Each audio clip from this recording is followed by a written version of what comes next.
Urbina, tiene 25 años de edad, economista titulado por la Universidad Nacional Mayor de San Marcos, máster en Economía por la Universidad Complutense de Madrid, ganador de la beca Presidente de la República para estudios de posgrados y premio Prima AFP por haber ocupado los primeros puestos en años de pregrado. Ha sido y sigue siendo docente de cursos de Economía General, Macroeconomía, Microeconomía, Estadística General, que nosotros conocemos como Estadística Descriptiva, Estadística Aplicada 1, que vendría a ser Inferencia Estadística, profesor de Econometría y Teoría Monetaria en la Universidad de Lima, la Universidad San Ignacio de Loyola y la Universidad Nacional Agraria de La Molina. Autor de 2 libros, uno que es de Economía para herejes, desnudando los mitos de la economía ortodoxa, en que cuestiona frontalmente a la teoría económica convencional. En una pequeña introducción, el libro se centra bastante criticando a la teoría neoclásica, o también llamado por John Kenneth la sabiduría convencional. Continuando también, este libro ha sido un bestseller en Amazon, entre los 100 mejores libros vendidos en lo que es vía internet. Autor también de un libro que sumamente, el libro Economía para herejes ha sido presentado en la Universidad de Granada, en España. Ha sido muy difundido el libro. Autor también del libro Dios existe, un libro que todo creyente y todo ateo deberá leer, donde pone argumentos filosóficos, ontológicos y metafísicos para demostrar la existencia de Dios. Ha dado numerosas conferencias en universidades de Perú, España y Alemania. Gestiona canal de YouTube con videos exclusivamente de sus conferencias, de debates y entrevistas que superan más de 310.000 visitas. Tiene 2 papers sobre la teoría monetaria publicados en la India en el volumen académico International Monetary System, lo que trata del presente y el futuro. Ha participado como revisor para la revista Journal Economic en Estados Unidos, ¿no? En la University. Es columnista de los portales web Economía Crítica y Crítica de Economía, Econuestra y Público GT. Sin más preámbulos, creo que la carta de presentación es amplia. Doy pase al ponente por el tema que se lleva Escuela Austriaca de Economía versus Escuela Marxista, lucha por el cálculo económico, como le digo, se suscitó a mediados del siglo XX y que aún hasta hoy en día sigue en controversia este pequeño debate. Le doy pase al ponente Nati Urbina. Muchas gracias.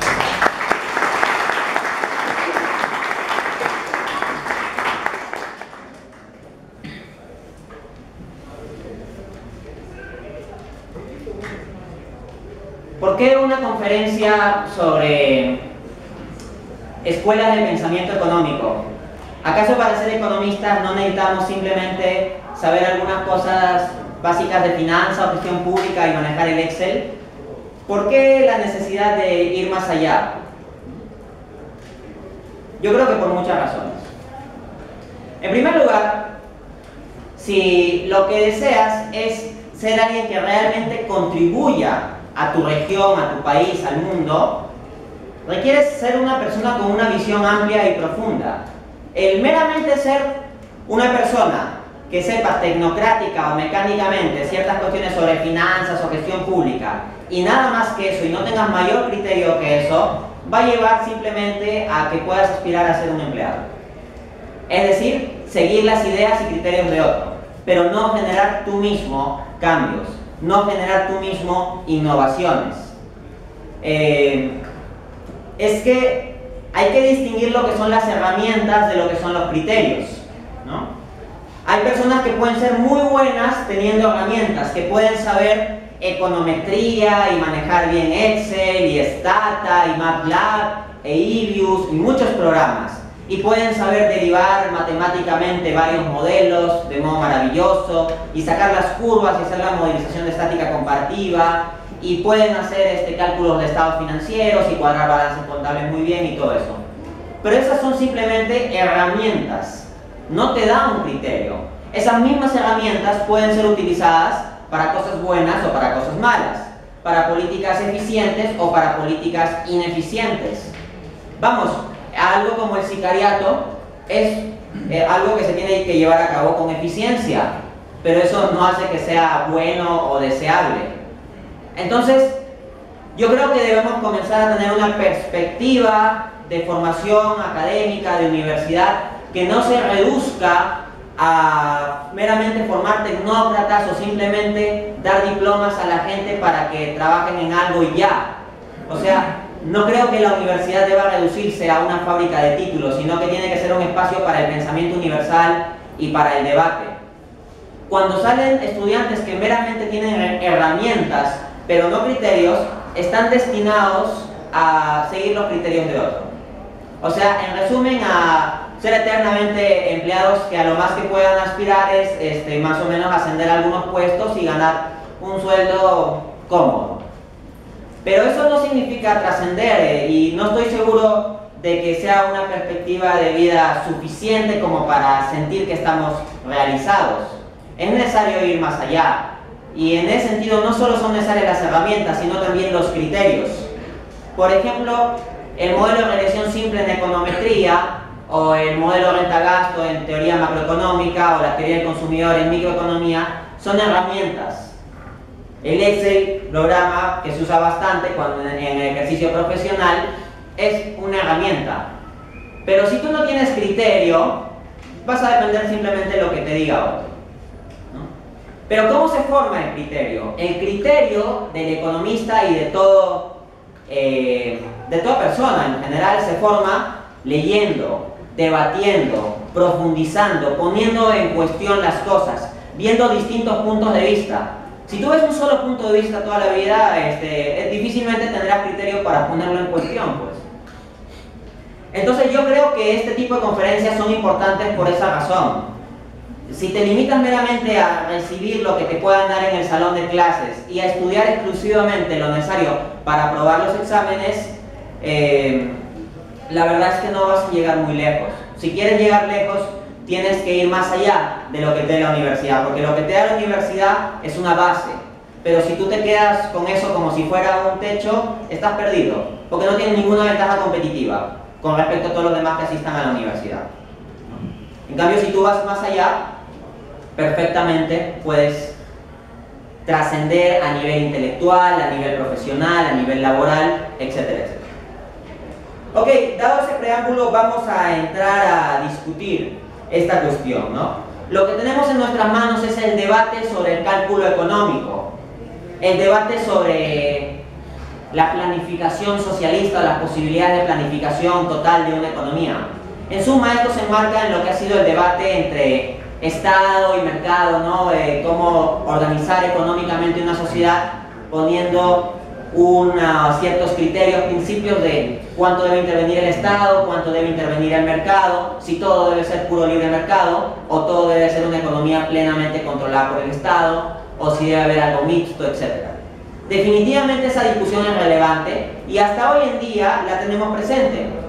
Hace poco hemos tenido pues todo lo que ha sido la batalla electoral y los puntos de vista encontrados entre partidos de izquierda y partidos de derecha tienen que ver en gran parte con esto, o sea, con la discusión sobre si en la organización económica de una sociedad debemos dar más peso al Estado o al mercado o encargar tal vez todo a una sola de estas dos instancias. Bien, entonces en este debate un punto clave ha sido específicamente el llamado debate del cálculo económico y eso es lo que voy a desarrollar hoy día. Así que entro en materia.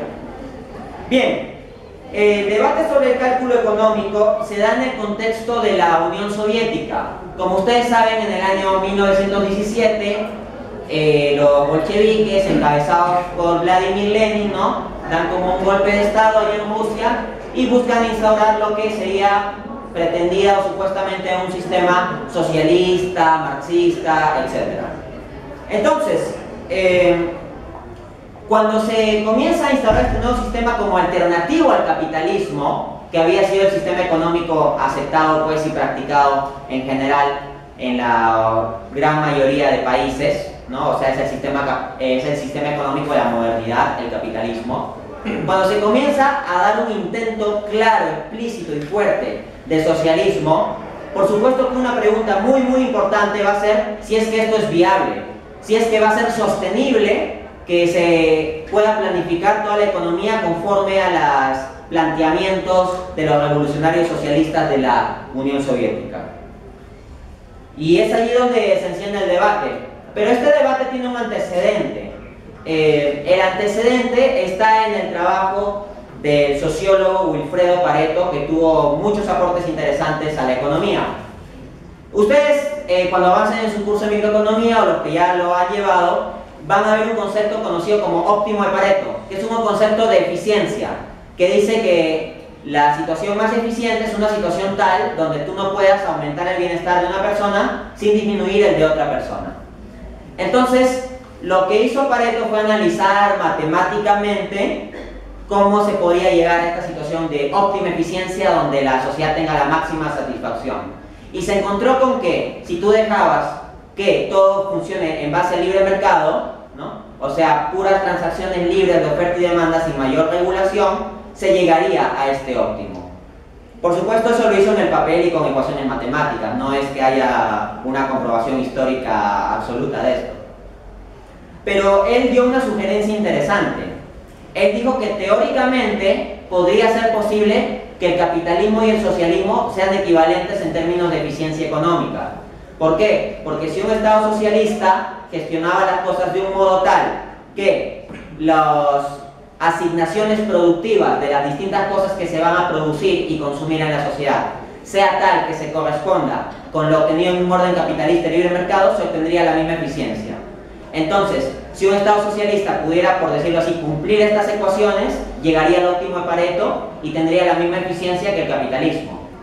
Entonces, quedaba un debate abierto porque ya matemáticamente no se podía asegurar que el capitalismo fuera más eficiente que el socialismo o comunismo, ¿no? Eso fue como una especie de antecedente a finales del siglo XIX, lo que es inicio del siglo XX. Pero el debate en sí se inicia ya cuando tenemos a la Unión Soviética en el juego.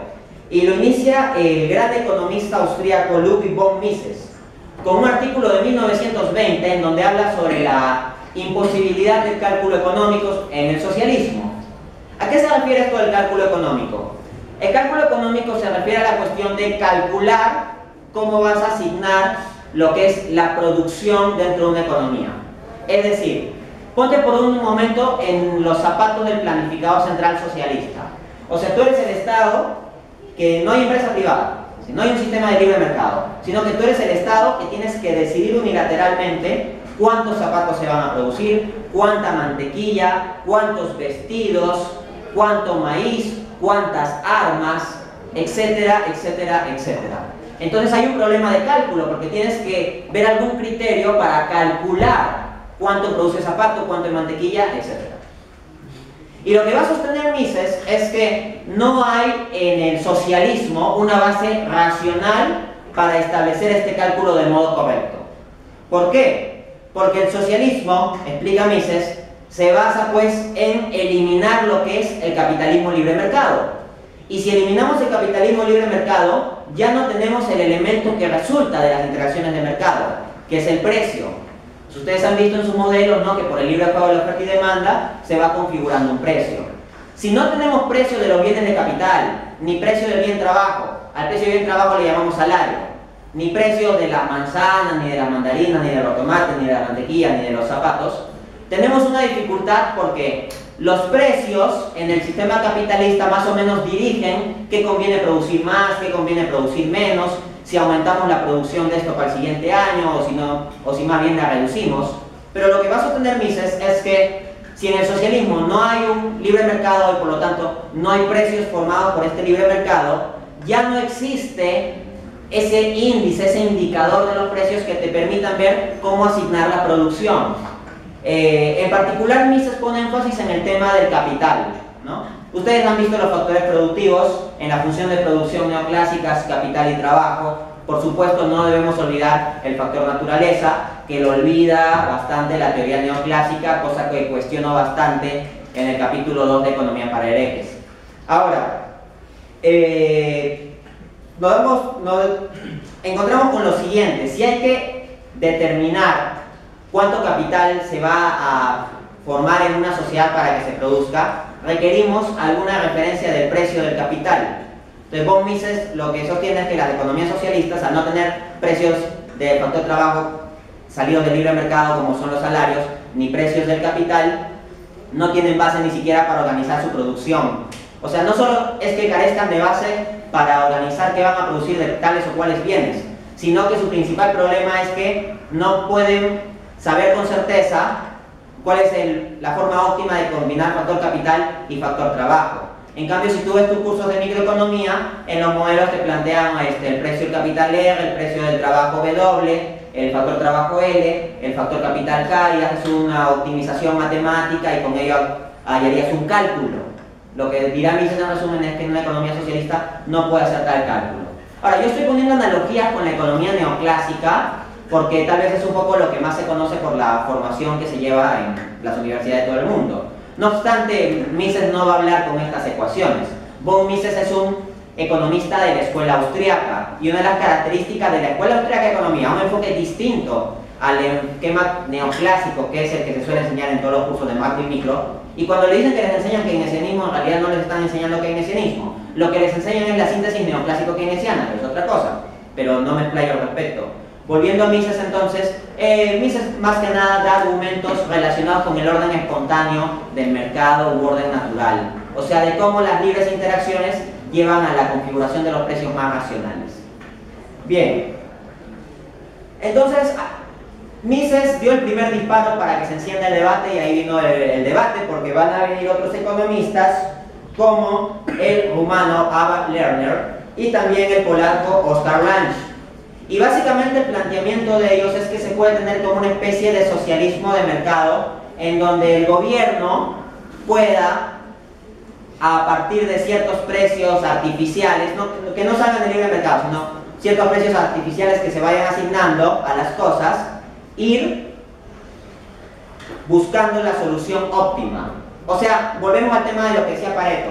Si la economía la podemos modelizar como un conjunto de ecuaciones, entonces el planificador central de una sociedad socialista puede agarrar y tomar este conjunto de ecuaciones y resolverlas de modo tal que se obtengan los resultados óptimos. Por lo tanto, la Unión Soviética, una sociedad comunista, sí podría funcionar si es que se resolvieran correctamente estas ecuaciones y el Estado llevara a la práctica la solución de estas ecuaciones con precios artificiales. Aquí se ha planteado la utilización de modelos iterativos. Los modelos iterativos son una herramienta matemática más o menos avanzada en donde se hacen ajustes por prueba y error. Es decir, uno va haciendo un primer acercamiento a un resultado, y si esto se va alejando o se van viendo discrepancias, se hace un segundo acercamiento y así sucesivamente, pero con métodos sistemáticos. Entonces, si los precios arbitrariamente asignados por el planificador socialista, digamos por el dictador que va a decidir toda la economía, cómo se va a organizar, son un poco erróneos porque dejan excesos de oferta o excesos de demanda, eso ya lo deben haber visto en sus modelos de oferta y de demanda, el Estado simplemente en función de eso va subiendo, bajando precios hasta acercarse a los precios óptimos. En consecuencia, parecería que Mises estaría equivocado en sostener que no puede haber cálculo económico en el socialismo, y al final de cuentas sí se podría realizar un cálculo económico resolviendo estas ecuaciones. Pero ahí va a entrar al debate Friedrich von Hayek, ¿no? Poniendo énfasis en lo que es el tema de la información, y lo que va a decir Hayek es: ya, muy bonito lo que usted ha dicho, señor Lange, ¿no? De que hay unas ecuaciones y el Estado las resuelve y llega a ciertos resultados. Pero Hayek va a plantear una pregunta muy inteligente y pertinente.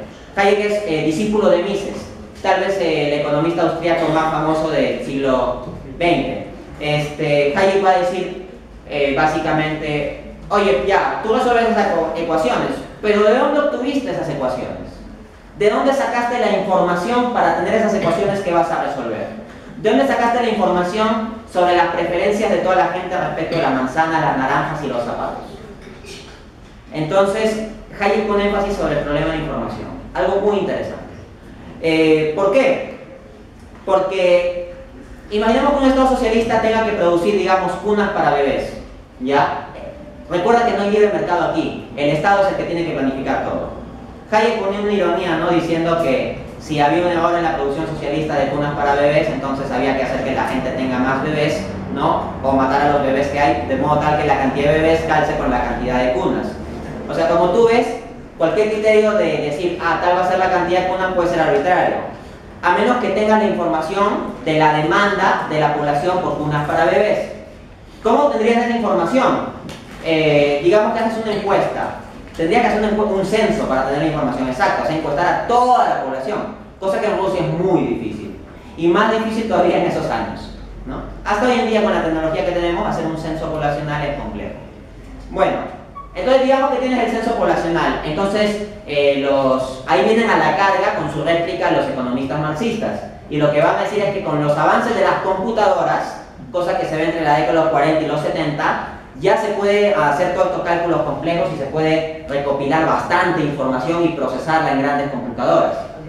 Hablamos de grandes computadoras porque las computadoras de esos tiempos, que tenían mucho menos capacidad que la laptop que estaba hace un momento, eran del tamaño de este auditorio, más o menos. En realidad tal vez más, ¿no? Habían algunas del tamaño casi de la facultad. Bueno, entonces, parecería que ahí los marxistas dan un buen golpe, ¿no? Le están diciendo a Hayek, ya, esto puede ser muy complejo, pero tenemos las computadoras. Pero Hayek y otros economistas austriacos van a volver a la carga y decir, ya, pero las computadoras solo procesan información ya existente. De nuevo se plantea la pregunta de dónde sacas esa información sobre la preferencia de toda la gente. Entonces alguien dirá, pero lo que ha dicho el profesor Urbina puede ser una buena vía. Se va haciendo una encuesta sistemática de las demandas de cunas para bebés. El punto es que si haces un censo, eso puede cambiar. Puede haber una familia que decida que ya no requiere la cuna para bebé, por ejemplo. O alguien que tenga un hijo, digamos, imprevisto, entonces surge una demanda de cuna para bebé. Entonces, apenas pasó, digamos, una semana después de que se hizo el censo, ya los resultados del censo, los datos son cuestionables. Y uno dirá, bueno, pero hoy en día tenemos el internet, entonces podríamos tener a las personas ya dando su preferencia sistemáticamente todos los días. Entonces sí se podría hacer una planificación socialista. O sea, un argumento más sofisticado todavía. Pero nuevamente, allí también hay problemas. En primer lugar, ¿qué cosas demanda la sociedad? Mandarinas, plátanos, cunas para bebés, cámaras portátiles, zapatos, pantalones, etc. Y imagínate que un sistema socialista sepa la cantidad exacta de pantalones que quiere la gente. ¿Cuál sería el problema? Vamos, que hay muchas chicas que van a decir, no, es que este pantalón no me gusta, y lo van a devolver. O sea, a lo que voy es que también hay un tema muy sofisticado de preferencias, de colores, tamaños, ajustes. No entro a detalles, ya ustedes saben toda la sofisticación que hay con los jeans, ¿no? Que te levantan esto, lo otro, que ajustas, ¿no? Ya. Entonces, todas esas sofisticaciones, imagínate que tuvieras que resolver encuestas todos los días por internet para enviar a una instancia central del Estado que procese esa información. Tendrías que resolver encuestas sobre cientos o miles de bienes. Eso es imposible, la sociedad no podría sobrevivir resolviendo encuestas así. Es más, Hayek mencionaba un punto interesante. Mencionaba que la información sobre nuestras preferencias es difícil de transmitir. Y eso lo pueden ver perfectamente las chicas al momento de comprar ropa, o ustedes jóvenes que tengan enamoradas cuando van a acompañar a sus enamoradas a comprar ropa. O sea, tú le preguntas, ¿pero qué quieres? ¿No? Esperando que te dé una respuesta exacta, estructurada en lenguaje articulado, ¿no? Y no sucede. Entonces, creo que cualquier hombre que haya acompañado a una chica a comprar ropa o zapatos sabe que la sostenibilidad de un Estado socialista de planificación central que pretenda satisfacer a toda la población unilateralmente es algo muy, muy problemático, ¿no? Entonces, dado este conjunto de argumentos, yo creo, mi juicio sobre este debate del cálculo económico, que lo ganaron los austriacos, y lo ganaron bien, y lo ganaron con claridad. Me parece que los argumentos austriacos fueron más conclusivos, de peso y más interesantes. Pero, aquí viene otra parte de la conferencia. Creo que los austriacos están equivocados, pero no en aquello en que ganaron a los socialistas. Explico. Es como que los socialistas, los marxistas, hubieran dicho 1 más 1 es 3, y los austriacos hubieran hecho una refutación extraordinaria sobre eso que sostenían de que 1 más 1 es 3. Y mi aplauso a los austriacos por la gran refutación que hicieron de eso. De hecho, fue una gran contribución intelectual a la economía, ¿no? Pero lo que yo creo es que después, cuando los austriacos van a hacer su propio planteamiento, lo que dicen, 1 más 1 no es 3, es 4. Y ya, pues a mí me meten problemas, porque, o sea, yo creo que es 2, ¿no? Entonces, tengo discrepancias sobre los planteamientos de los austriacos respecto a este mismo punto del cálculo económico, ni siquiera me voy a salir del tema.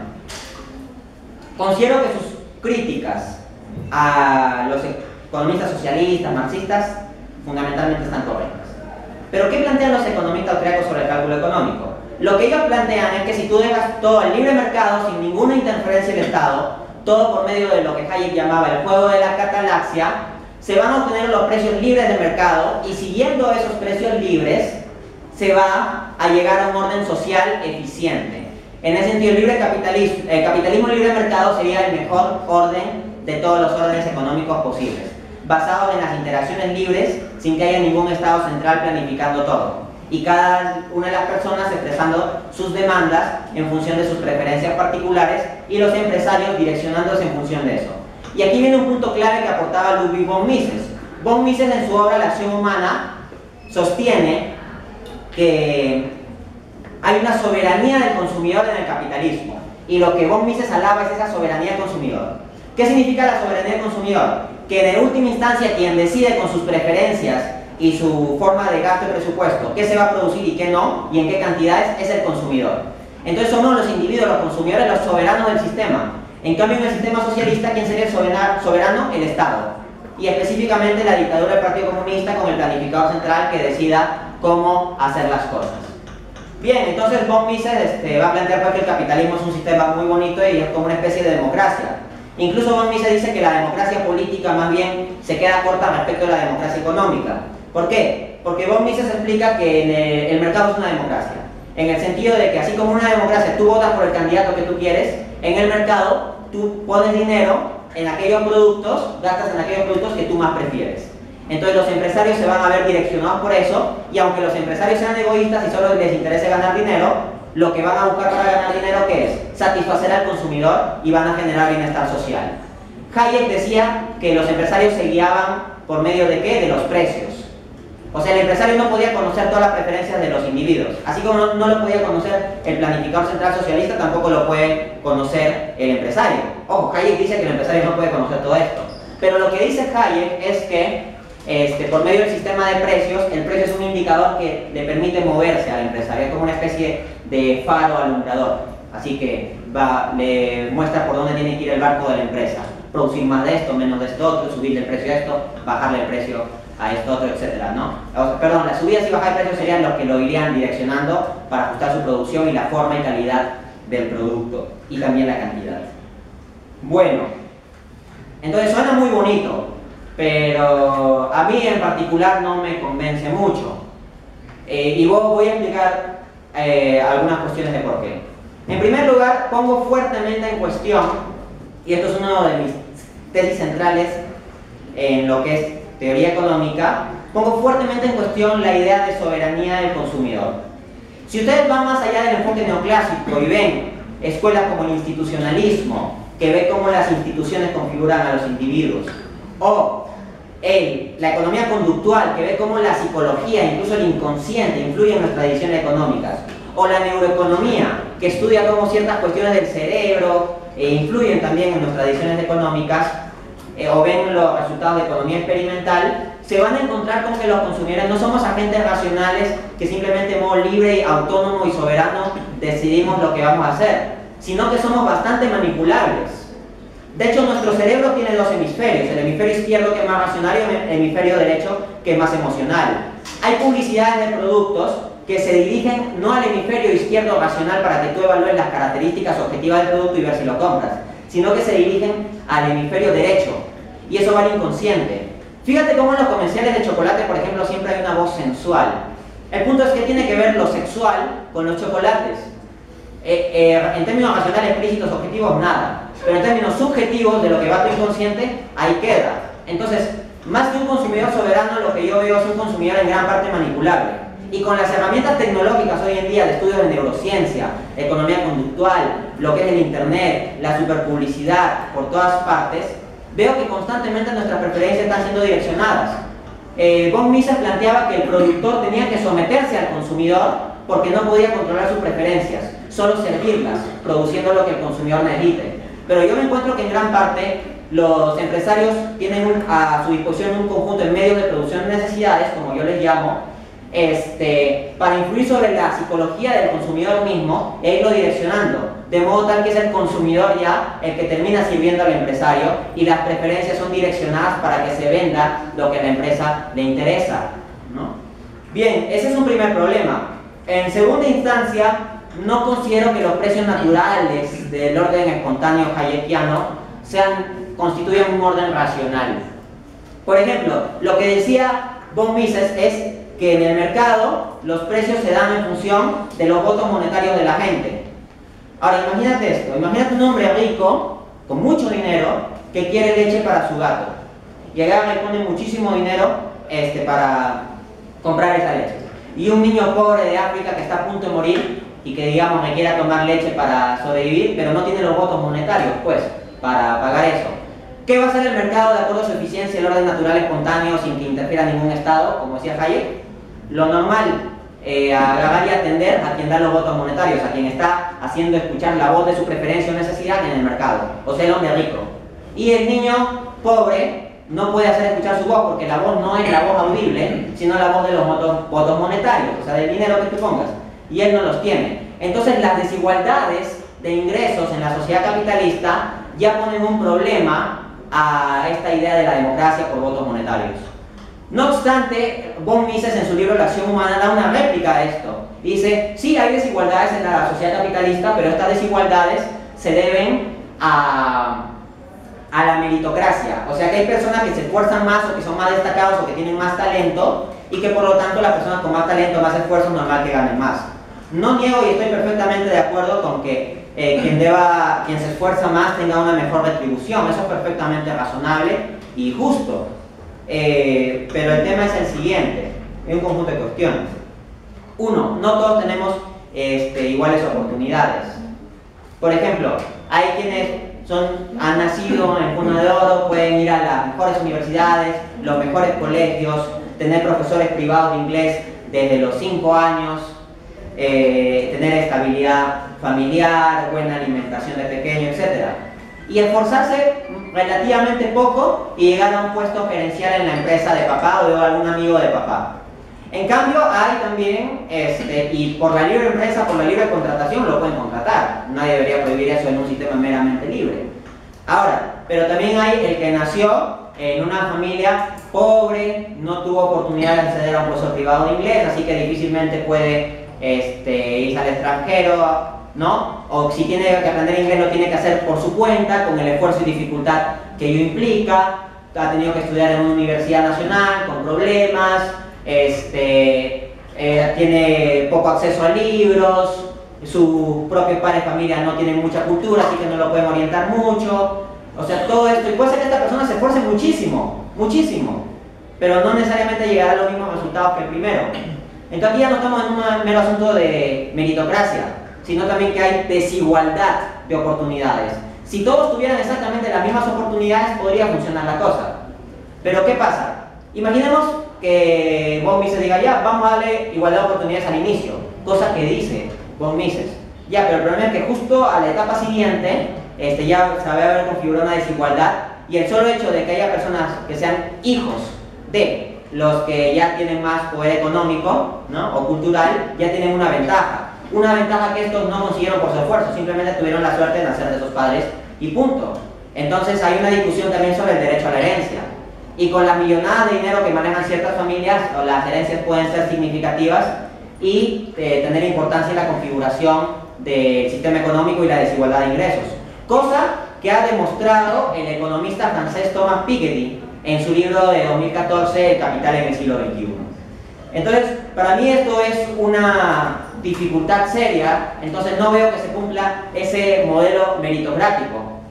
En resumen, veo que hay dificultades en la posición marxista, socialista sobre el cálculo económico. Es cierto, una economía socialista no genera un orden económico racional, pero la argumentación de los austriacos en pro de que el capitalismo genera un orden económico racional tampoco me parece tan conveniente.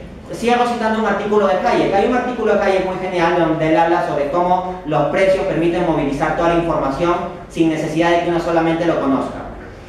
Y lo que él menciona es que, por ejemplo, puede haber un bien como el estaño, que es un mineral, material de ese orden, que puede ser que se vea que sube el precio del estaño. Y un empresario particular, un inversionista, no sabe por qué. Pero si se da por un orden de libre mercado, si ha subido el precio del estaño, es porque debe haber alguna restricción de oferta que hace difícil su producción, o porque hay gente que lo está demandando más y como se está pagando más por el estaño, subiría su precio por los resultados del mercado. Entonces Hayek dice, alguien no necesita conocer ni siquiera qué está sucediendo, ni conocer los motivos por los que aumenta la demanda, porque el mercado racionalmente saca un precio que incorpora toda esa información y lo único que uno tiene que hacer es seguir esos precios.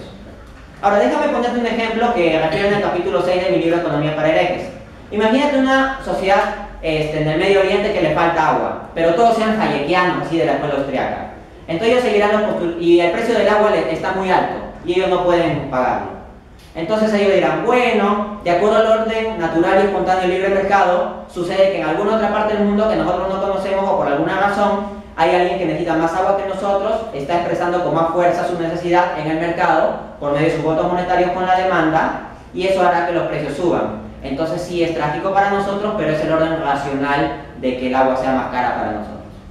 Pero resulta que si tú caminas un poquito te encuentras con que hay un sultán hiper rico y digamos que puede haber obtenido su riqueza, no sé, de la corrupción política o por alguna herencia dada libremente, y que tenga un parque acuático allí en medio del desierto y que esté acaparando el agua y que el mercado le convenga servir a ese sultán porque puede pagar muchísimo que servir a la gente que puede pagar poco. Es que así funciona el mercado y Mises lo deja muy claro cuando habla de los votos monetarios. En consecuencia, estoy radicalmente en contra de los planteamientos marxistas sobre este punto, pero tengo mis reservas también sobre los planteamientos austriacos. Creo que tenemos que ir entendiendo que para que el capitalismo funcione tiene que tener genuinas regulaciones, y que tenga que respetar la parte de justicia social, que Hayek llamaba un atavismo o ilusión, pero yo creo que es algo necesario. Y bueno, básicamente eso, este debate me pareció muy interesante y como digo, tengo yo un gran respeto intelectual por los austriacos.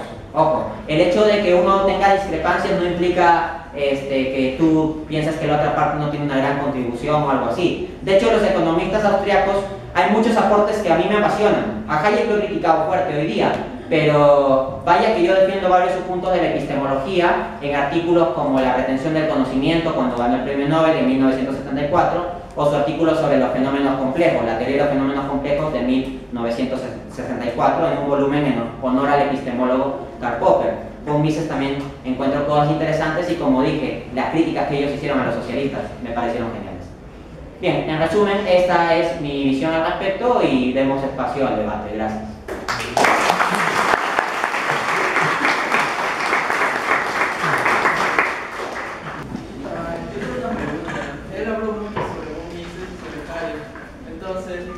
Solamente estuvo criticando los puntos de vista de ellos dos, pero no dijo el punto de vista que usted tiene hacia el planteamiento opuesto de ellos.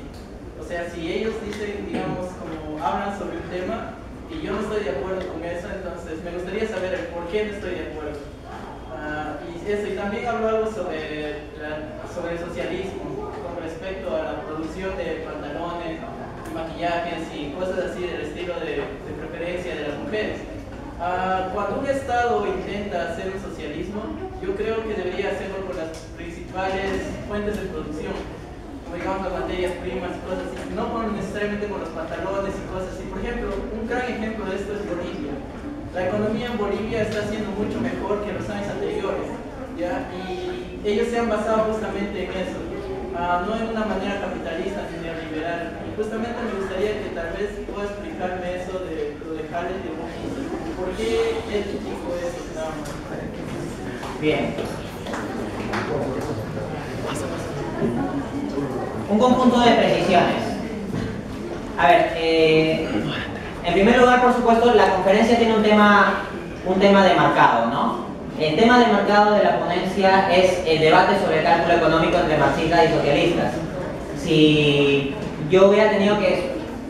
Por ejemplo, lo que se había planificado es que yo ponga durante máximo 40 minutos y mi tiempo de exposición ha estado por ahí, dentro de ese rango. Y en este debate he tenido que ser resumido.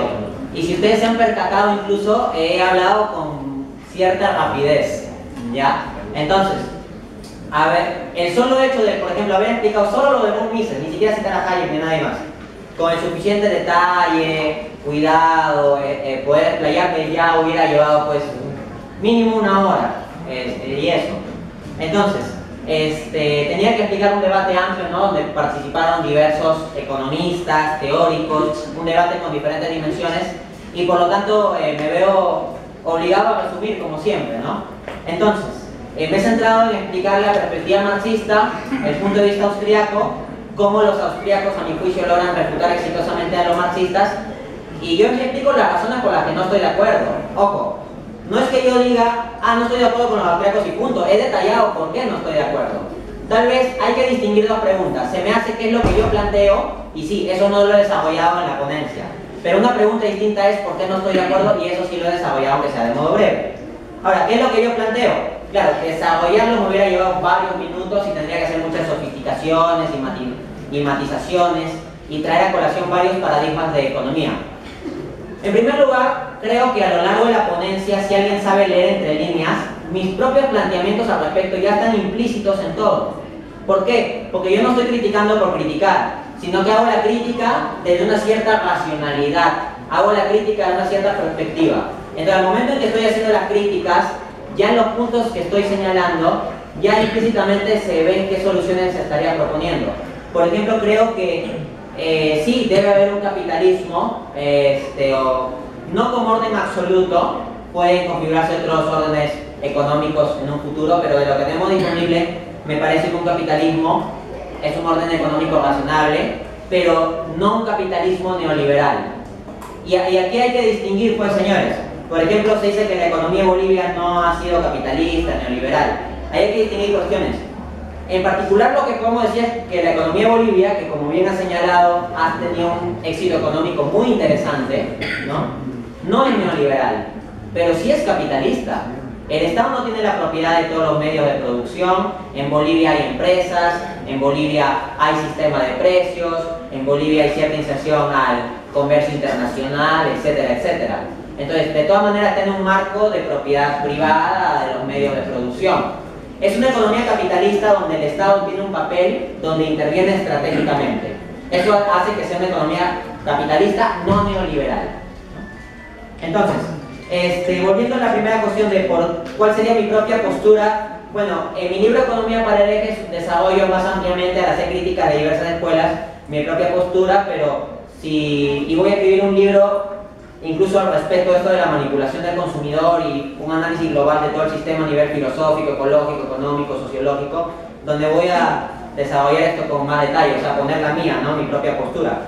Pero creo que tiene que haber regulaciones ecológicas en el capitalismo, ciertos límites, y en el libre cálculo hayekiano del juego de la catalaxia no veo que haya ese elemento como vinculante. Simplemente si alguno prefiere se puede incorporar, pero no se puede dar una ley que lo exija en modo absoluto, porque eso atentaría contra la libre transacción del mercado.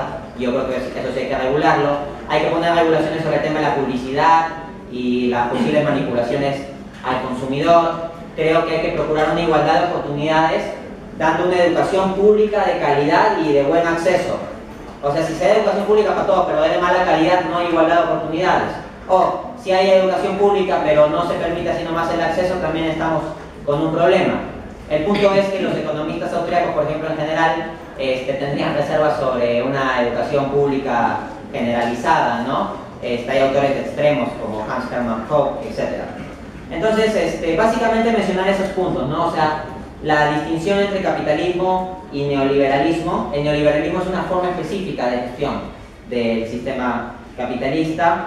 Mencionar que estoy de acuerdo en que debe haber ciertas intervenciones estratégicas del Estado, como sostengo en el capítulo 8 de mi libro Economía para herejes, cuando cito bastante el caso de los tigres asiáticos. Y eso solo por dar una pincelada, porque si no me tendría que explayar en otra conferencia entera para explicar mi propia visión. Gracias, muchas gracias. 3 minutos. Sí, en primer lugar, muy buenas ideas. Felicitar al Dante, ¿verdad? Sí. Al Dante por la magnífica exposición que nos acaba de dar. A ver, yo tengo como 15 preguntas, pero voy a tratar de centrar el tema y lo que a mí me parece que ha sido una, digamos, sobrevaloración, o en algún sentido. Has descrito perfectamente lo que tú consideras que podría ser lo perverso de una sociedad regida por las leyes del mercado, una sociedad capitalista del laissez-faire, por decirlo de algún modo. Entonces, ¿cómo explicas? Y también has hablado de lo malo que sería una sociedad donde hay desigualdad en oportunidades, ¿no? ¿Cómo explicarías, por ejemplo, el caso de Gamarra? Que era gente, el caso de Gamarra, de los empresarios de Gamarra, que era gente indigente, que no tenía educación pública, nadie les enseñó nada, que eran gente de pobres de toda pobreza, que emigraron en el siglo pasado a Lima? ¿Y cómo explicarías ese fenómeno? Porque hoy en día esos empresarios, valgan verdades, tienen más dinero que tú y que yo, y que han logrado una prosperidad enorme. ¿A base de qué? ¿De intervención del Estado? No. ¿A base de qué? A base de esfuerzo, a base de desenvolverse en un medio donde no había Estado. Correcto. Entonces, tratar el caso de Gamarra. Esto nos inserta en planteamientos como, por ejemplo, el de Hernando de Soto, que creo que idolatraría a una iniciativa como Gamarra, ¿no? Hernando de Soto es un economista peruano que se ha hecho muy popular explicando cómo la informalidad es una forma de capitalismo espontáneo manifestándose más allá de este orden donde el Estado interviene, ¿no? Es como una economía libre la informalidad.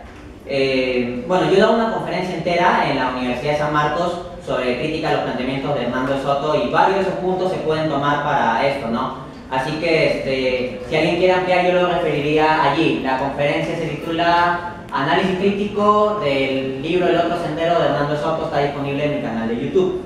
Entonces, en primer lugar, mencionar que una golondrina no hace el verano. O sea, incluso si el caso de Gamarra fuera la absoluta perfección del juego de la catalaxia, es un caso particular y no nos da una prueba de que se pueda organizar todo un sistema económico con base en ello. Por ejemplo, en Gamarra nos encontramos con que tampoco es el perfecto, o sea, en primer lugar eso, ¿no? Si fuera el perfecto orden del juego de la catalaxia hayekiano, ni siquiera es prueba suficiente, o sea, para organizar toda una sociedad. Pero el punto es que ni siquiera creo que sea tal tipo de orden. En primer lugar, ustedes pueden verificar en las noticias, van a internet, ven un artículo de periódico sobre la gente de Gamarra protestando contra el libre juego de la catalaxia de Hayek, del libre mercado. Claro que ellos probablemente no han leído a Hayek y todo eso, ¿no?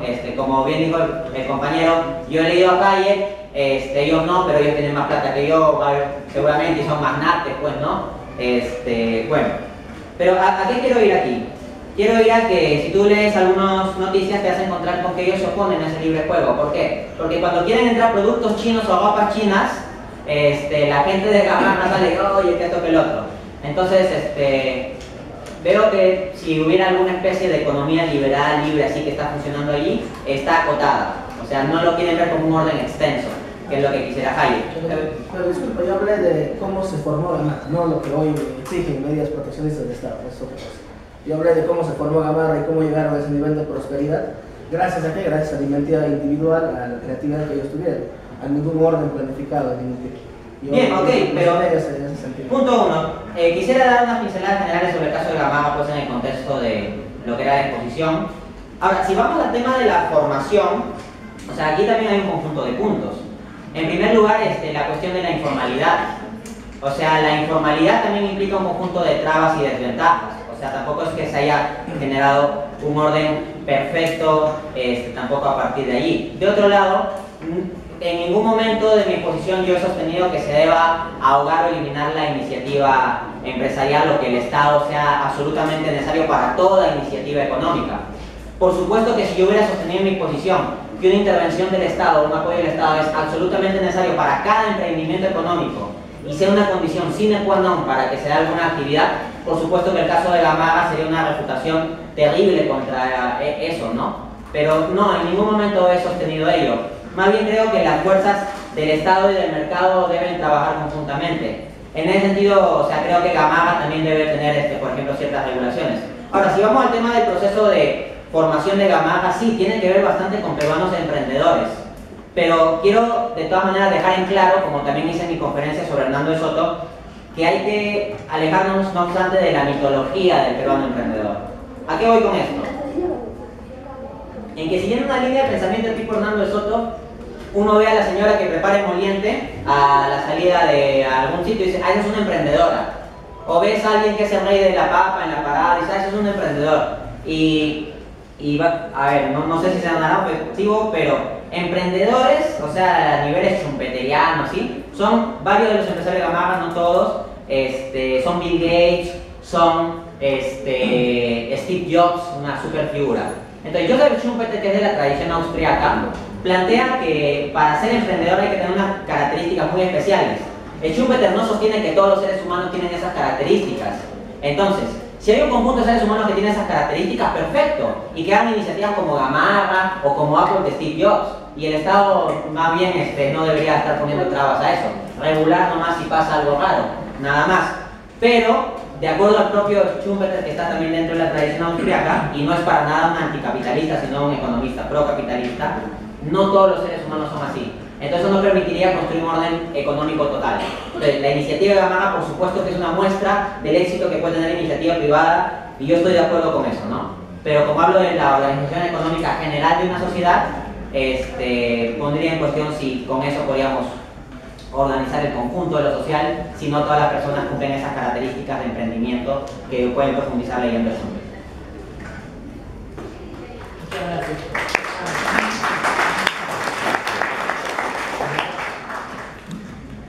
Buenos días, felicitaciones, profesor, por esta disertación en este evento muy importante.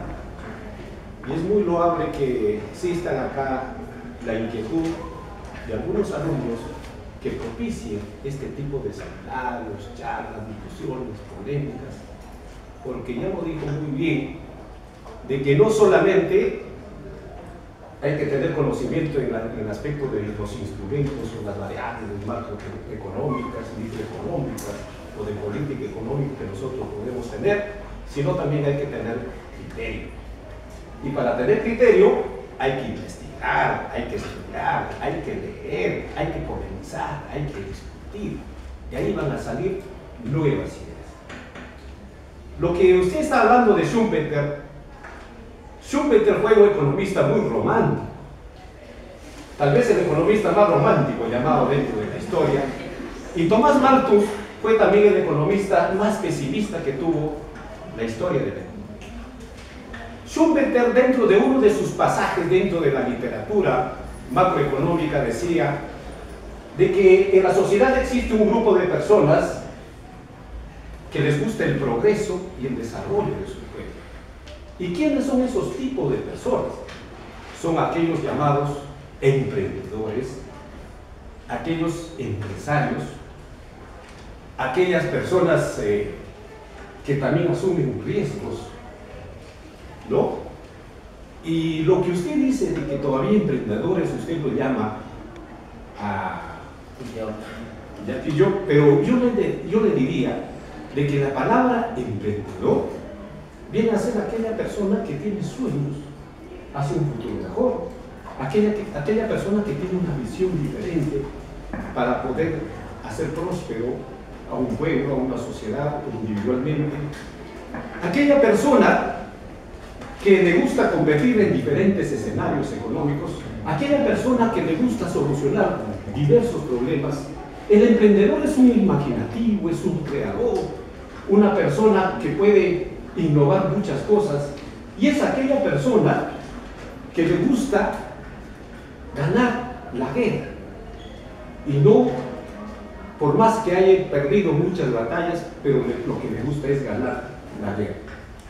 Entonces, yo quisiera que usted me aclare, todavía hay que tener la mente tan brillante, de esas mentes hay poquísimas, como el gran millonario,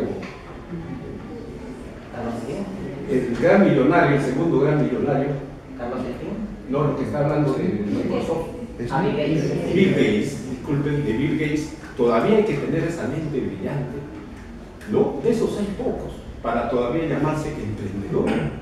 Eso yo quisiera que usted me aclare. Bien, muchas gracias por los aportes, profesor.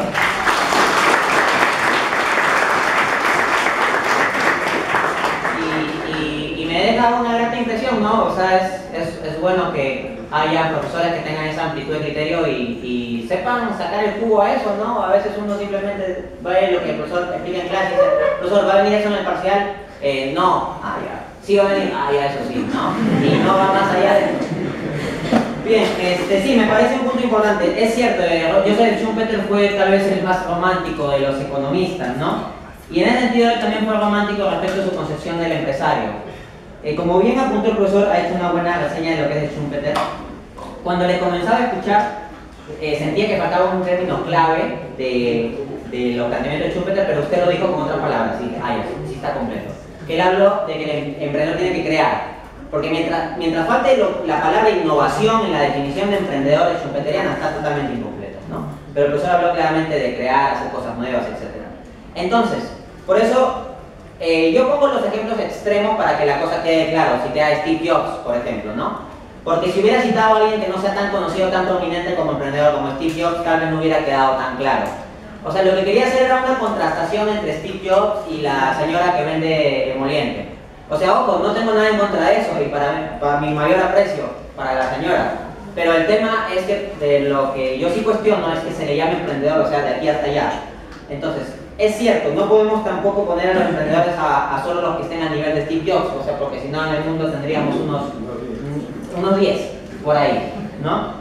Entonces los emprendedores ni son tantos como se suele hablar, porque a veces los periodistas a todos le llaman emprendedor. Le roban a un empresario que vendía papas en la parada y dicen que le robaron al rey de la papa, ¿no? O sea, siempre le roban al rey de la papa, o sea, a todos le llaman el rey de tal, el rey de tal, el rey de tal, o sea, es una exageración, una prostitución del término emprendedor. Entonces vamos a demarcarlo un poco más.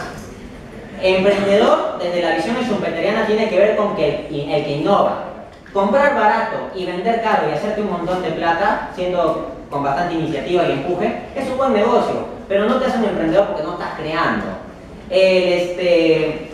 Ser ingenioso, produciendo, vendiendo así y ganando un montón de plata te hace buen negociante, pero tampoco te configura propiamente como un emprendedor en el sentido de innovador. Y el propio Schumpeter mencionaba que este carácter del emprendedor era algo que difícilmente se hallaba.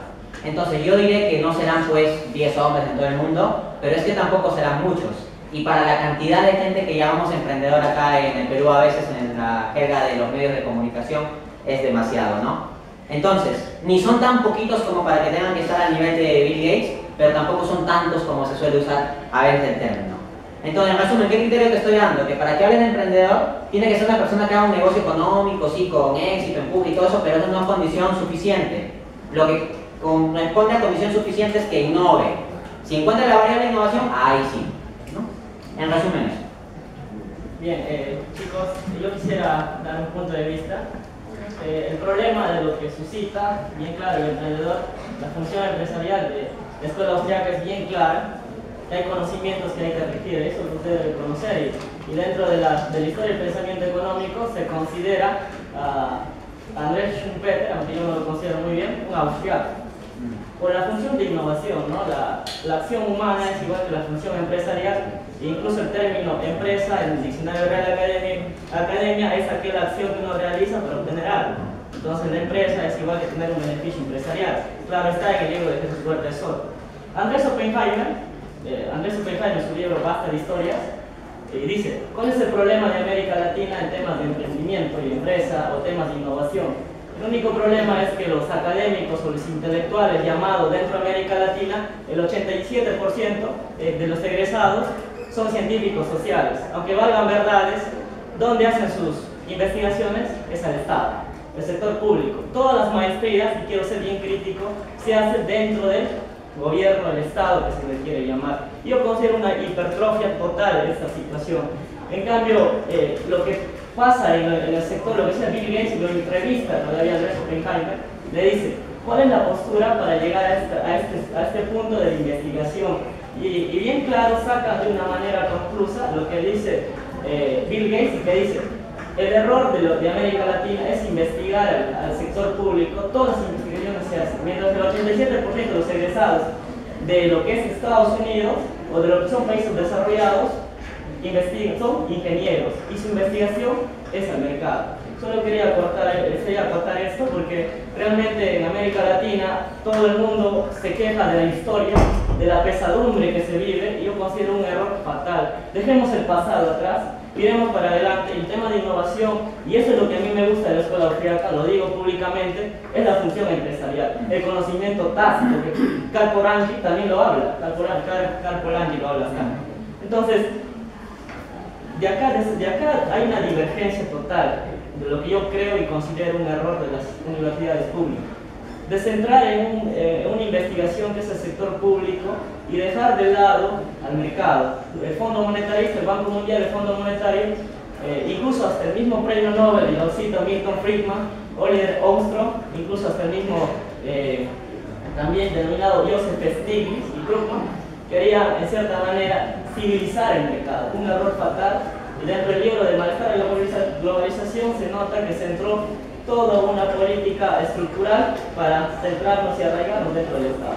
Considero a criterio personal esa situación paupérrima que vive mi país.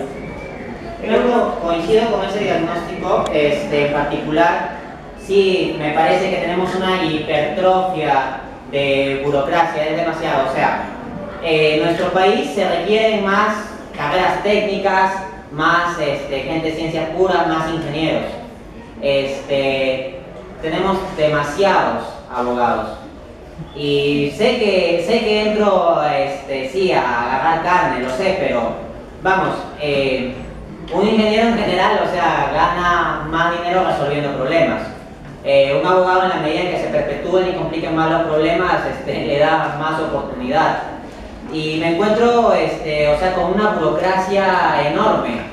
Hay que distinguir por lo que es la burocracia latinoamericana, de lo que es la burocracia, digamos, alemana, o la burocracia de China, o la burocracia del este asiático. Son distintas formas, pero aquí en Latinoamérica tenemos una de las cosas más espantosas en lo que es manejo del Estado, ¿no?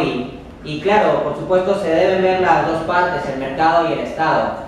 Y aquí lo que es investigación, innovación, tiene que comenzar a conectarse cada vez más también con el mercado, si no, no nos vamos a insertar en la economía del conocimiento propiamente. Así que los puntos básicos de lo que él señala me parecen correctos, y asimismo esto de la función empresarial es un punto de la escuela austríaca con el que yo coincido. Yo tengo puntos donde discrepo muy seriamente de la escuela austríaca y otros puntos con los que coincido. La función empresarial me gusta bastante. Sé que Schumpeter es debatible si se enmarca o no dentro de la escuela austríaca. Resulta que Schumpeter es uno de los que me cae mejor, ¿no? Entonces sí, son cuestiones interesantes que se aprenden leyendo más. Hay que leer más.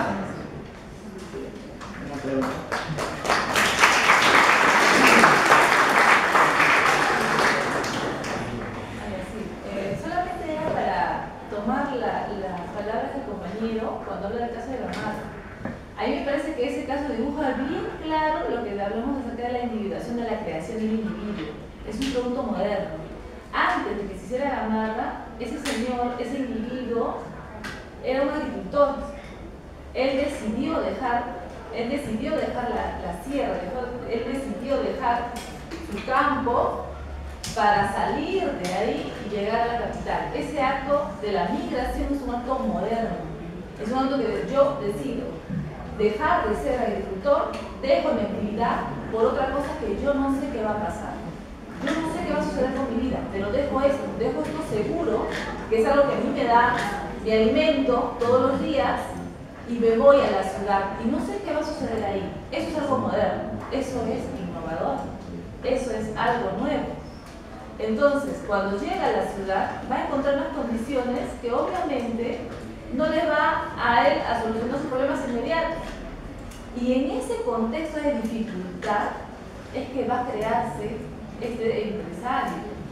O sea, eso es lo resaltante, eso es lo moderno, y eso es un individuo, es la creación de un individuo que viene no de la capital, no es una creación de un individuo que viene, que es capitalino, que tiene estas condiciones de educación, de bibliotecas, de estar bien relacionado y todo lo demás, sino la creación de un individuo de otras partes que no es Lima, y él va a crearse, él va a decir, yo ya no soy agricultor, ahora soy ¿qué? ¿Qué soy yo? Muchos de estos señores que van a estar en Gamarra, ellos en primer lugar van a ser quizás obreros, van a ser personas que se van a dedicar a servir en muchas pero van a decidir dejar eso y decir, no, yo no quiero servir, sino quiero tener algo por mi propia cuenta. Yo mismo quiero comercializar, yo mismo quiero fabricar ropa y yo mismo quiero vender. Esas decisiones individuales son las que van a generar esto que ahora tenemos y conocemos. Y ese aporte me parece fundamental porque esto sí es lo que cambia el Perú y esto sí es lo que cambia el continente. Eso es nuestro gran aporte peruano. Exactamente, la creación del individuo. Y se ve y se refleja en estas acciones que aparentemente son acciones pequeñas y insignificantes o que pasan desapercibidas, pero son grandes decisiones a nivel de la estructuración del individuo para decir, yo no soy esto y voy a hacer esto otro. Nadie le impuso, nadie le dijo, tú vas a ser comerciante, o tú vas a ser empresario, o tú vas a hacer esto. Él decide hacerlo, incluso dejando de lado incluso la cuestión de las oportunidades, porque todo lo contrario, oportunidades es lo que menos había. En contra de todo es que ellos se gestan y se forma y se crea y hay una constitución única, diferente a todo lo que habíamos conocido en el Perú. Yo sí resalto eso en la construcción de la individuación. Entendamos que sin individuos, sin sociedad de individuos, no hay sociedad de mercado. Entonces, es parte también de la economía liberal y esa es la oportunidad.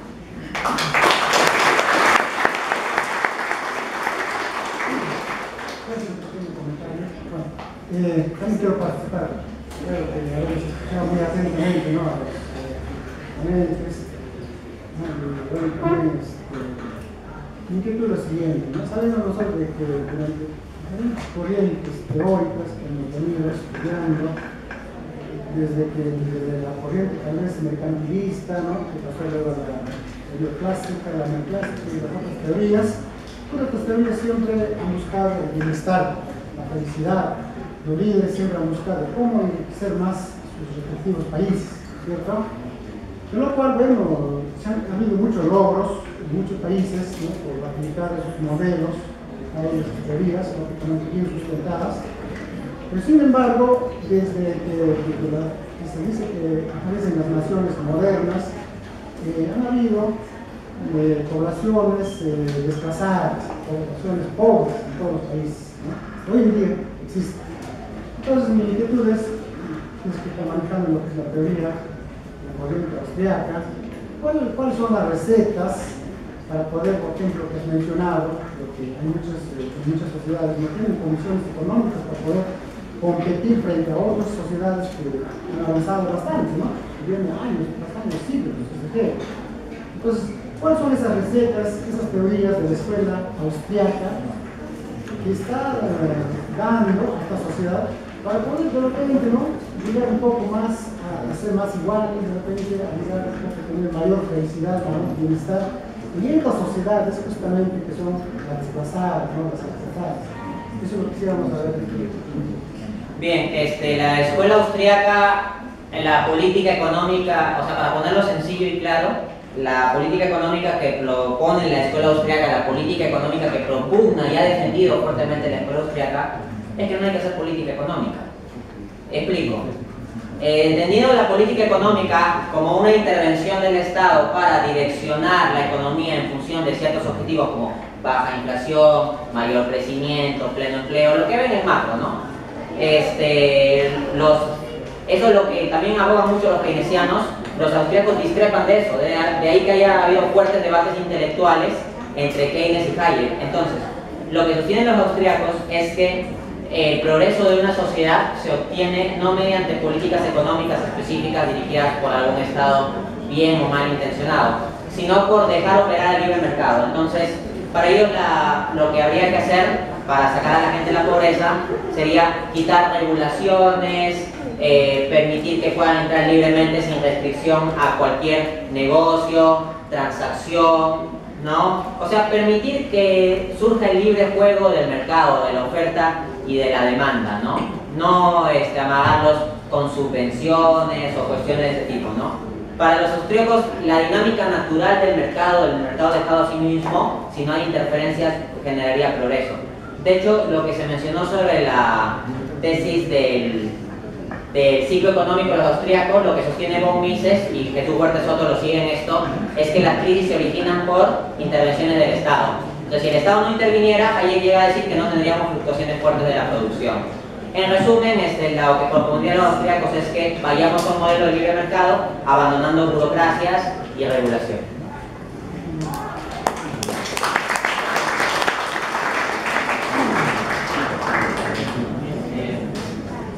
¿Alguna otra pregunta?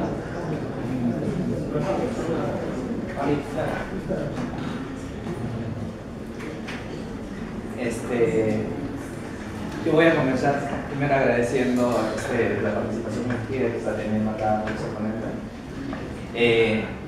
Lo que primero le voy a preguntar es de cuáles son todos los alcances y todas las limitaciones de lo que es esta corriente económica de lo que usted está defendiendo.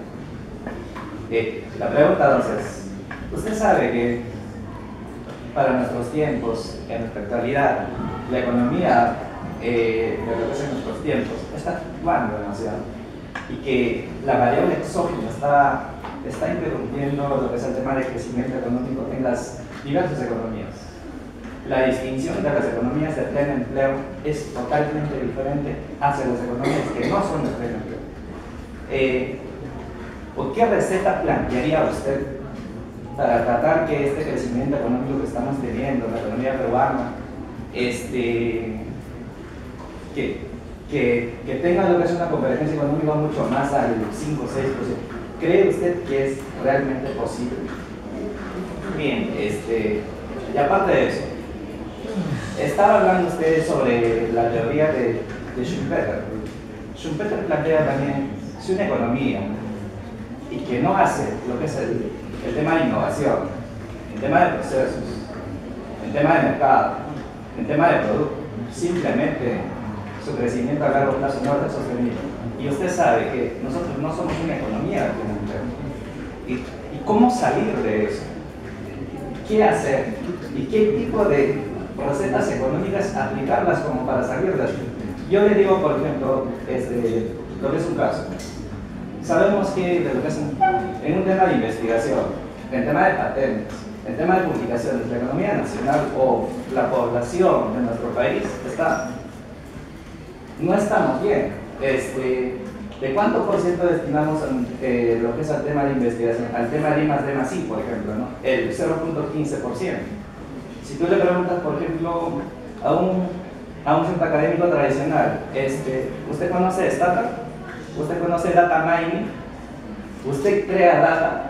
¿Usted tiene publicación?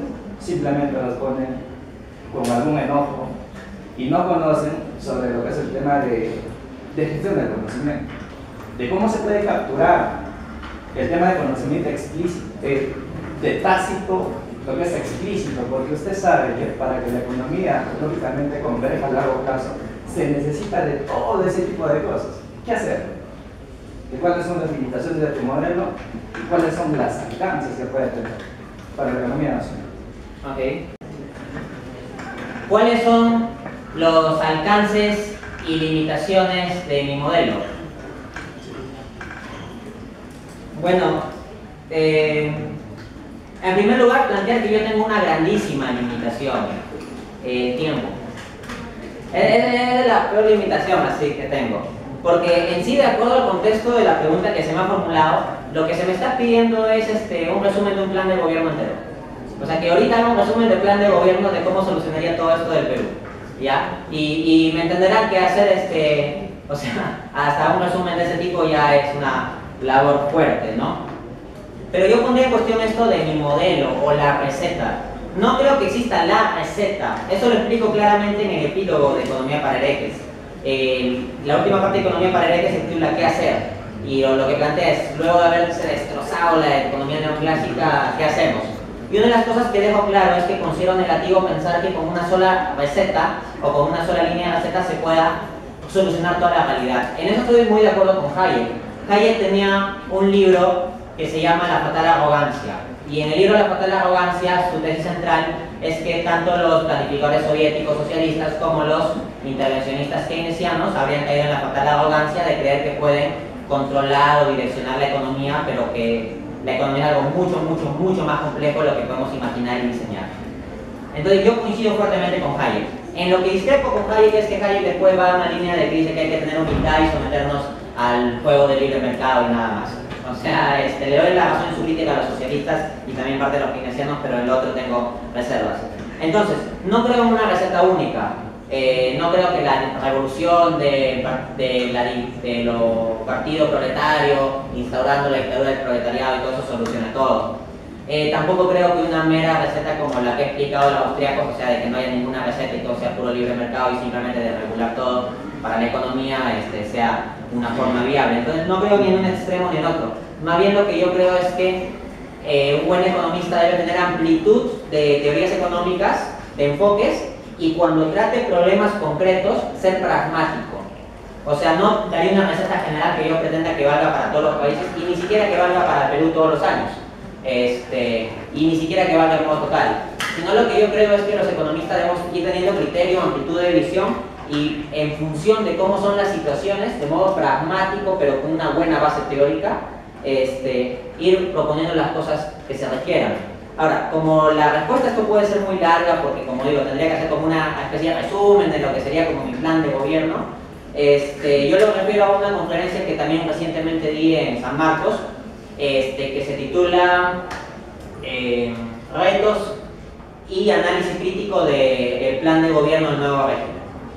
Yo hago un análisis crítico del programa de gobierno de Peruanos por el Cambio. Y en ese análisis crítico hago citas textuales diciendo el número de páginas donde estoy sacando la cita y planteando mis cuestionamientos. Y yo no critico por criticar. O sea, si tú te ves el video, te das cuenta que cuando yo hago los cuestionamientos, al mismo tiempo de modo explícito o implícito, estoy planteando qué se debería hacer. Para dar algunos pincelazos, yo hablaría, por supuesto, de insertarnos en una economía de conocimiento, de fomentar la igualdad de oportunidades, sobre todo en lo que es la educación, de la simplificación del Estado, implementar más el gobierno electrónico, reforma del poder judicial, diversificación productiva, promocionar una estructura de economía de ecoturismo, hacer una contabilidad nacional que tenga en cuenta la desigualdad con el coeficiente Gini, o también incorporar los pasivos ambientales en la contabilidad, porque crecemos con minería, pero si incorporamos pasivos ambientales ya saldría menos, y eso entre varias otras recetas, ¿no? Pero como digo, son no una receta unilateral, sino varias recetas que hay que ir aplicando pragmáticamente e ir especificando, ¿no? Y bueno, básicamente eso, porque sobre eso solo puedo hablar en resumen. Yo quiero aportar y algo que lo leí de Marc Lavoie, del post-keynesiano, que dice en su capítulo primero al diferenciar el pensamiento ortodoxo con la heterodoxia, decía, ¿no? Toda teoría económica es abstracta. Al ser abstracta es simplificadora. Y una teoría no se crea para un mundo imaginario, sino para un mundo efectivo. Y eso es bien claro la crítica a la teoría neoclásica. Yo no considero el punto de equilibrio fatal, una fatal arrogancia, como decía Hayek. Bien queda el criterio, lo pueden encontrar en el libro de Marc Lavoie, la economía post-keynesiana, un antídoto a la economía ortodoxa. Profesor Cuadros, ¿hacer la pregunta? Más que todo,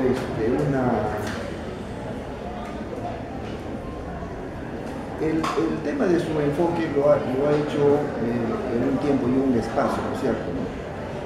Bajo ciertos condicionantes de la época en que los autores analizaron también históricamente hacia atrás, ¿no? Lo que pasaba en esa época en las economías.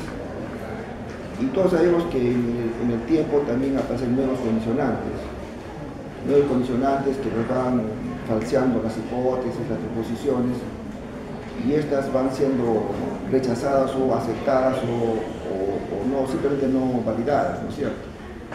Hoy estamos en otra época, en otra era y con nuevos condicionantes. Por ejemplo, el caso de la economía china, por ejemplo, ¿no? Una economía bajo un régimen comunista, políticamente, un único partido, ¿verdad? Pero sin embargo que el tema económico se basa en una economía de mercado, pero también con ciertas dificultades también, ¿no? Que ya la conocemos, ¿no? Derechos humanos, bajos salarios, y aparecen nuevas clases sociales. Desaparecen unas y aparecen otras, que no necesariamente se puede llamar que son emprendedores en todo caso, ¿no?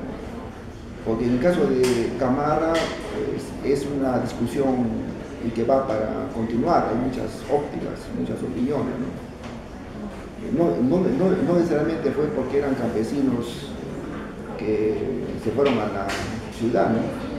Era también por un tema de que el Estado no estuvo muy cerca de ellos, también, ¿no? O porque apareció una economía de sálvese quien pueda también, ¿no? Pero muchos de ellos ya tenían, y como dice Amartya Sen, tenían ciertas competencias, ¿no es cierto? Y fueron a Lima con sus competencias. Y eso les permitió mucho, pues, desarrollar lo que es hoy día Gamarra y otro tipo de clúster que aparecieron. Entonces, el día de hoy, no sé, el manejo de las teorías, de las escuelas y las que van apareciendo y todas las desviaciones, sin defender a Popper, pero está sujeto a condicionantes. Condicionantes que nos van viendo unas nuevas miradas, y como acabas de enfocar este tema histórico, pero que sí tiene una gran trascendencia que hoy en el mundo académico, ¿no? Pero que sin embargo, si uno va a trabajar al Banco Central, por decir, o al MEF, o simplemente a una financiera, o a una caja municipal, entramos a lo que tú mencionabas, ¿no? El dominio técnico, el manejo técnico, ¿no? Y cuando su jefe le dice, oye, corre a hacer una evaluación de créditos, pues se olvidó de todas estas cosas, ¿no?, de que has mencionado, ¿no? Y hoy día creo que la tendencia va por ese lado, ¿no? Y se está dejando de lado temas como el que acabas de plantear, ¿no?, con bastante claridad, ¿no? Entonces, en el Perú también igual, ¿no? Hay también nuevos condicionantes que están apareciendo, ¿no?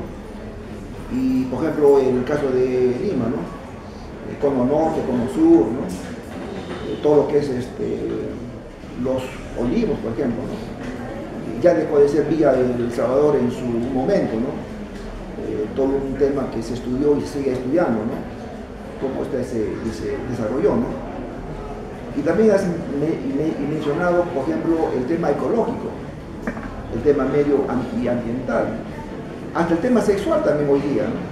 Tú sabes muy bien que en la San Marcos el economista, nuestro colega Juan León, ¿no?, hace 4 años sacó un documento muy importante sobre ese tema, ¿no?, que fue muy criticado, pero es un condicionante, ¿no?, que hay que tomar en cuenta dentro de la teoría, ¿no?, económica, ¿no?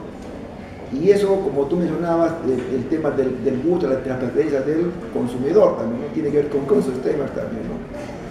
Y bueno, y me gustaría que más adelante nuevamente estés acá presente, y también a George y a todos los jóvenes, ¿no?, que han permitido tu presencia, y te damos seguro que más adelante vas a estar puntualmente acá con nosotros, ¿no? Sobre todo compartiendo estas ideas bastante frescas y también innovadoras también. Ese es el comentario que hiciera, ¿no? Muchas gracias por su comentario.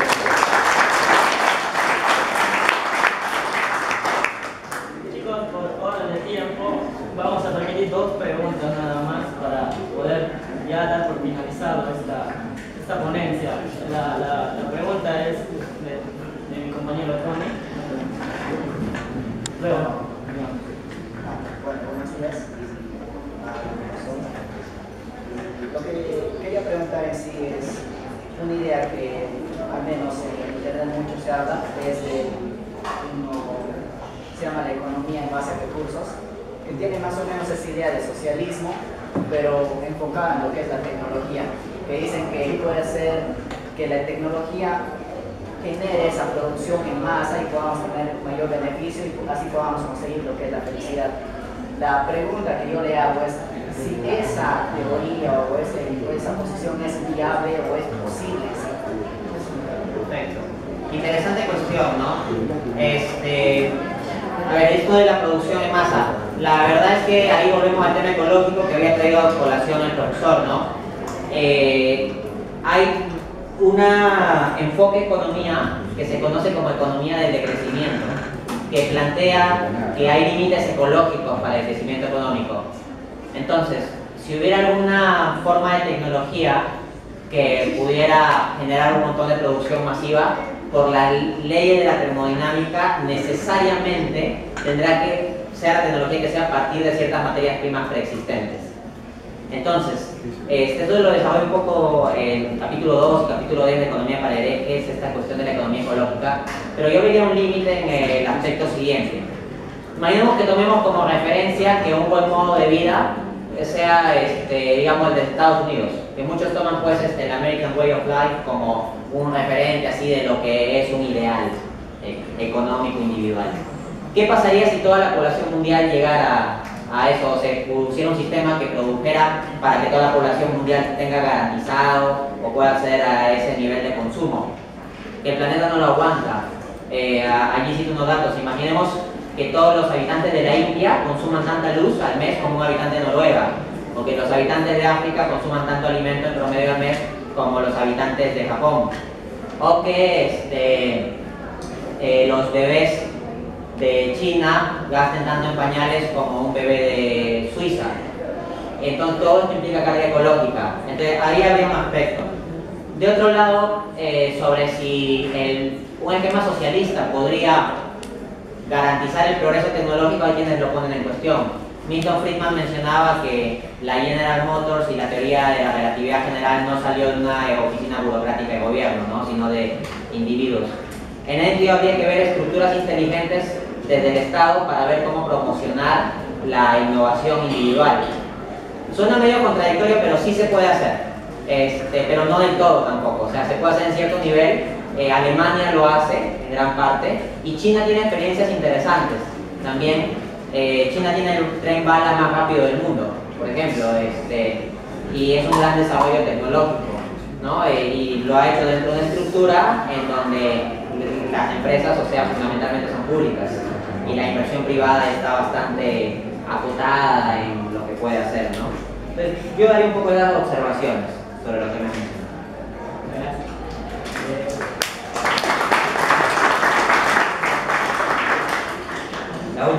La última pregunta. El tiempo nos gana. Buenas tardes, ¿no? Buenos días, ¿no? China tiene las 12. Primeramente, poniendo en perspectiva el tema, yo soy una persona que está conviviendo con la población, no una gran parte de la población. Hoy día también voy dirigiendo una parte de lo que es de la población. Entonces, hablando de lo que es de los emprendedores, he visto personas excelentes, no se podría decir en esta población, que a falta de dinero no sobresalen. Entonces aquí es lo que va la pregunta, ¿no? Para ustedes. Según su opinión, ¿cree que el Estado debe ser un incentivador? Si su respuesta es sí, pero especialmente en qué manera, ¿no? Esa es mi pregunta. Bien. A ver, veamos. Tú mencionas que hay personas que frente a la dificultad económica, la falta de dinero, emprenden, ¿no? Eso es la lógica que yo encuentro detrás del emprendimiento, de lo que se ha llamado emprendimiento acá en el Perú. O sea, yo no veo que se cumpla la lógica de Hernando de Soto, así tipo empresario romántico, schumpeteriano, así emprendiendo. Yo no veo una lógica de emprendimiento, de acumulación capitalista, sino más una lógica de subsistencia. Y como el peruano es ingenioso y tiene que subsistir, va a encontrar vías ingeniosas para subsistir. Y de ahí vienen estas iniciativas. Entonces hay que tener en primer lugar en cuenta este contexto. Para que puedan haber buenos emprendimientos con innovación, el Estado no debe entrar a regular en específico el emprendimiento, porque eso sería absurdo. Es como que tú le obligues a otra persona a que te quiera, o sea, no se puede, o sea, el solo hecho de obligar ya bloquea la mente. Igualmente, el hecho de alguien decirle innova, sin querer regularlo para que innove, ya complica la libertad de pensamiento que requiere el innovador, ¿no? Entonces, lo que debe hacer el Estado es no procurar condiciones específicas para la innovación, porque eso terminaría entorpeciendo el proceso, creo, sino condiciones de base. ¿Qué son condiciones de base? Por ejemplo, acceso a la educación. O, por ejemplo, para los que tengan proyectos innovadores, generar fuentes especiales de financiamiento que se ganen por concursos en donde prime la meritocracia. Para lo cual se requiere un Estado transparente también, porque se termina asignando por otros factores, ya sea corrupción, compañerismo, etc., ¿no? Pero si se pudiera hacer este conjunto de cuestiones. Otra cosa que podría hacer el Estado es en las universidades públicas promocionar bastante la interacción entre las iniciativas de los estudiantes y hacer ciertas cosas para las empresas privadas, por ejemplo. Hay hoy en día asociaciones público-privadas. Yo creo que desde la universidad se pueden tener iniciativas y coordinar con alguna empresa privada para que los estudiantes puedan llevar a cabo un proyecto que beneficie a ambas partes. ¿no? Entonces, yo creo que se pueden dar las condiciones para que se puedan surgir mejor estos emprendimientos. Pero de que se los regulen en específico, que hagan esto o lo otro, así ya es otro problema. Otra cosa que debe hacer el Estado es promocionar lo que es las carreras técnicas, se requiere bastante, no todo debe ser pura universidad, porque terminan sacando de cartones que no los llevan directamente a innovar. Carreras técnicas, ingenierías y ciencias puras, eso se requiere. Básicamente. Gracias.